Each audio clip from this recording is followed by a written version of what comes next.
The second concept I'm going to cover with regard to breathing is the idea that you are controlling a column of air that starts at your groin, comes up through your body to your vocal cords, where it passes through the cords to make sound.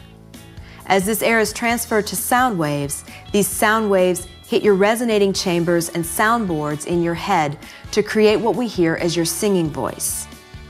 The support part of breath support happens when you pull up from your groin to create solid support at the base of this column of air. The higher you go in your range, the longer the phrase you have to sing, or the more you work through your break, the more you have to support this column of air from your groin. So keep your rib cage expanded, gently pull up with your abdominal muscles. Keep in mind that your actions are gentle.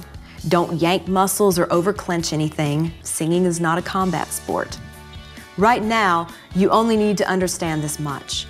But if you get to liking this singing thing, and you really start working your voice out, extending your range and asking more of your voice, you will need to apply this idea a lot more. At that point, you will need to learn more about air management so that you don't run out of breath when you need it the most. For now, I just want you to understand this basic idea. It's really important to understand breath support with regard to your other instrument, the guitar. If you generally sit and play, you will want to make sure that this column of air is not kinked by your sitting position. It's best to use a chair that does not angle back like a folding chair, because it is easy to shift a little and slide back. This creases your stomach and cuts off your air support. If you stand and play, you want to make sure that you can stand fairly square-shouldered, at least when you're singing something that requires extra support, that is in your break or your head voice.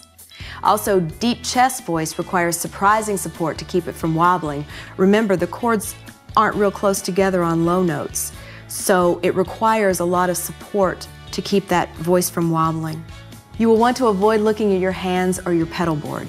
You don't have to look like a robot, although it may feel strange at first if you're not used to it. You will learn ways to work correct posture into the way you present yourself as you play.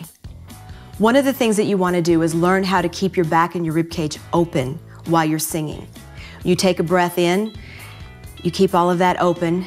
I'm talking, I'm letting the breath go out, just like as if I were singing, I would be letting the air go out until I needed to take another breath, and I take another breath. Everything is open, it's prepared to receive that air. Your ribcage, your back, everything is still in that open position. I haven't let it collapse. So I'm not doing this.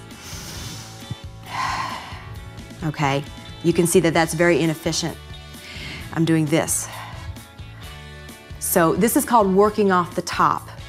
So you're leaving everything open, you're keeping that column of air going, everything is supported, and you're taking small breaths of air when you need them, and it makes it much more efficient, especially when you're singing long lines, or you're working in your head voice, or you're doing something that's demanding as far as airflow.